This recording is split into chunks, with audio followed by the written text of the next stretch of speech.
Good morning, my friends. I hope you're all doing very well. Today we're going to be learning the third and last chapter of the laws of Tzitzit, as we've been learning for the last 2 days. Over here we're going to be learning what type of clothing, what type of piece of article of garment, clothing needs to have these tzitzis strings, tassels. So this goes as follows. So a garment where that the Torah obligates us to have tzitzis on them is a garment that has 4 corners or more. And it needs to be big enough. In other words, it has to be an article of clothing that is big enough to be able to wrap a child who is already old enough to be able to walk on his own outside, to go on his own, and doesn't need someone to watch or accompany that child and watch over them. In other words, this child who's already older, and this should be able to wrap this entire child into this piece of clothing. And it has to be made from either wool or from linen. So, the question is, what about other clothing? Things that are not made out of wool or linen. Let's say polyester or other materials. So the Rambam says that according to the base Torah law, they don't actually need to have tzitzis, even if they have 4 corners.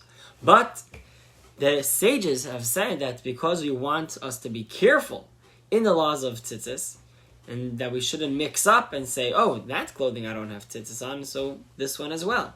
So because of that, so therefore, we should have tzitzis on all articles of clothing that have 4 corners. And even though the Torah, in general, whenever the Torah speaks about garments, clothing, it usually refers to clothing that is made out of either wool or linen. So that's an interesting thing. When the Torah says that you should have the tzitzis on clothing that have 4 corners, it basically means specifically clothing that has 4 corners, not 3 corners. So if you have something that has 3 corners, it doesn't need to have tzitzis. What about something that has 5 corners? So the Rambam says 5 corners has in it also 4. So therefore, on 4 of the 5 corners, you have to put on strings of tzitzis. In other words, however many corners you have, more than 4, that's fine. They don't all need to have a tzitzis. You need to only put them on the 4 furthest apart from another. Put tzitzis on those corners. What about if you had an article of clothing that is made out of wool or linen or any other material, and then the corners where you're supposed to be putting on the strings, that corner is actually made out of leather. So because leather is a material which does not need to have tzitzis, so then in that case you do not need to put on tzitzis. Similarly also if it's the other way around, that the clothing is made out of leather, even though the corners are made out of wool or another material, you still would not need to put on tzitzis because we're talking about regular materials, not leather. So leather in this case would not be counted as part of these other materials.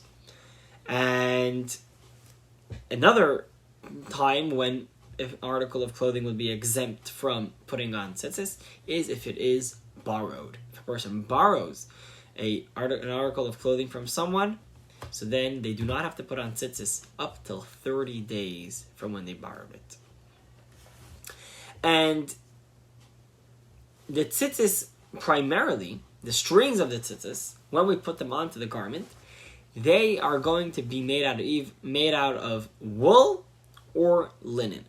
Today, any article of a tzitzis, the garment of the tzitzis, as we've shown over here, this piece of this tzitzis is made out of wool. But we'll talk about this type of tzitzis in just a moment. Now we're just talking about regular clothing. If you have a coat, a long coat that has a long slit in the back, and now you have 4 corners, 2 in the front, 2 in the back. So you would, technically speaking, you would have to be putting tzitzis on them.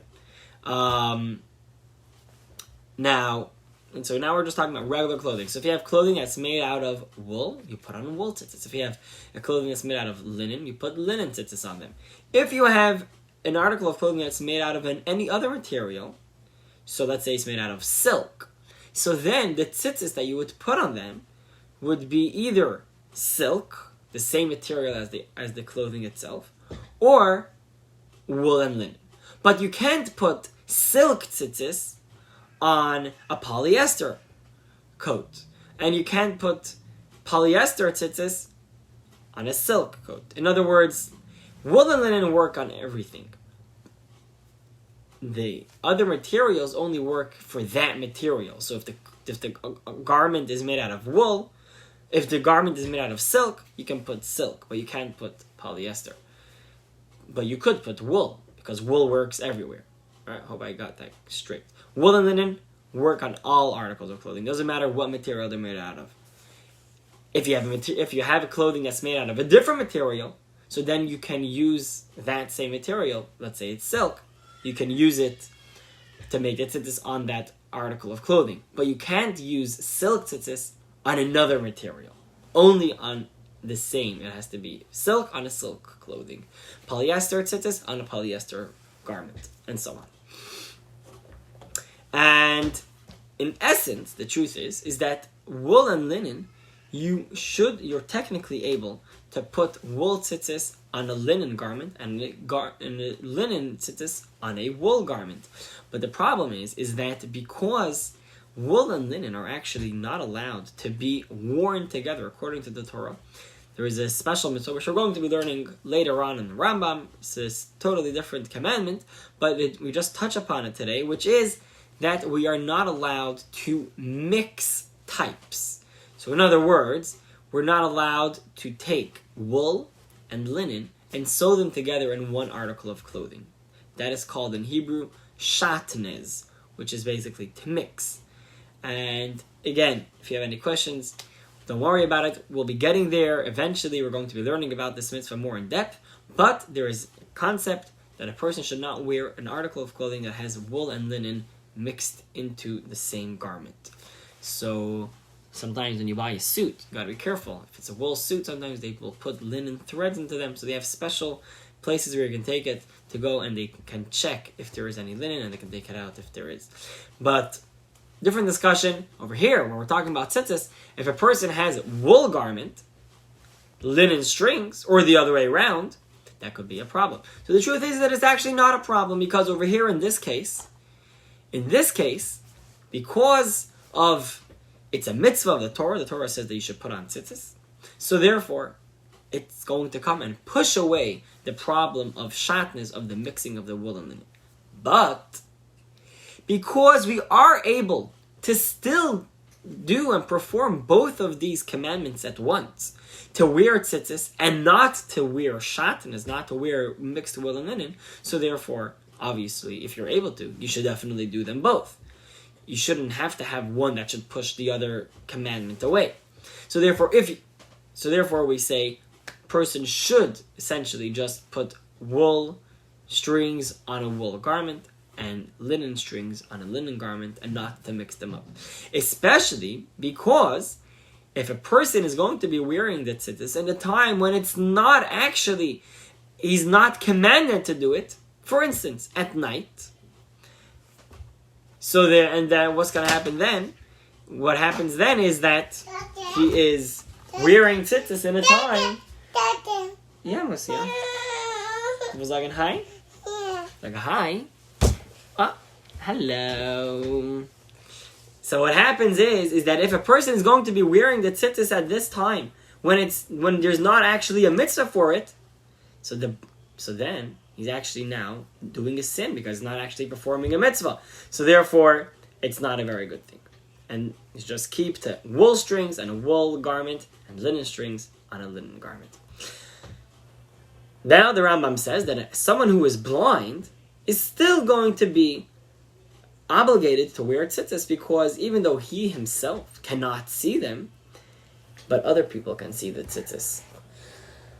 And the Rambam finishes he says over here like this. He says that a person is allowed to wear tzitzit at any point, whenever they want, at night, even if there is no specific mitzvah to do it. But at that time, it's not a mitzvah, so therefore they do not make a blessing on the tzitzit. Only in the morning, once it's light enough to be able to notice the difference between the white string on the tzitzit and the blue string on the tzitzit, that's when we start making the blessing. Okay, você vai seguir into mama?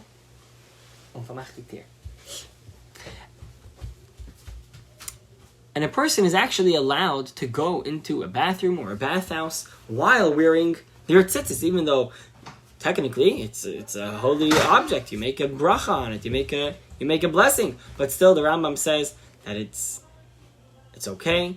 You're allowed to go into the bathroom with it, because we're using it for a mitzvah, but it's in itself is just a garment. It's not a holy object in itself. And a child who is growing up and we want to teach them that they should perform the mitzvahs, we teach them to wear tzitzis. And women, in regards to them, because this is a mitzvah which is connected to time, the mitzvah is only during the day, so they are exempt. They don't have to do this mitzvah, although the Rambam says that if they want to do it, it's absolutely fine, and we do not prevent them from doing it. So how does the mitzvah of tzitzis work? Now let's talk about it on a practical level. So no one's really going and sewing up an item of clothing, and now they're having a tailor made and there's 4 corners, and now they're going to put tzitzis on their corners. I don't think I've ever actually come across an article of clothing that has it. We usually just make sure that our clothings don't have 4 corners. So how do we practically do this mitzvah? So the Rambam says like this. In essence, a person should always be wearing tzitzis, because wearing tzitzis is a very positive thing. As it says in the Torah, that the tzitzis is going to remind us of the performance of all the commandments of the Torah. But it actually is going to remind us of all the 613 commandments. How do we do this? The word tzitzis, the numerical value of the word tzitzis, there are a few letters in it. Every letter in the Hebrew language has a numerical value. Comes out to 600. Now, as we said, there are 8 strings and there are 5 knots. 8 strings, 5 knots. 8 plus 5 is 13. 613 commandments. Going to remind us. Whenever we look at our tzitzis, we'll be reminded. God has given us 613 commandments, and we should perform them properly. So therefore, we should always wear tzitzis, especially in the time of prayer. So when we pray, we put on a big talit, as is the custom, because at the time of prayer, it's special to be enwrapped in a talis, in a tzitzis. And therefore, the Rambam says that it is very important that a person should be very careful on performing the mitzvah of tzitzis, as it says in the verse, and you shall see them and remember all the mitzvot, all the commandments of God. And with that, we have completed the laws of tzitzit, the laws learning about this special garment that we wear. And we wear this special garment on a daily basis in order to remind us of God and His commandments that He has given us. Alright, my friends, if anyone wants to buy a pair of tzitzis, you can definitely message me, and you can just let me know, you can put it in the comments, and we can get you a pair. Have a very good one. All the best.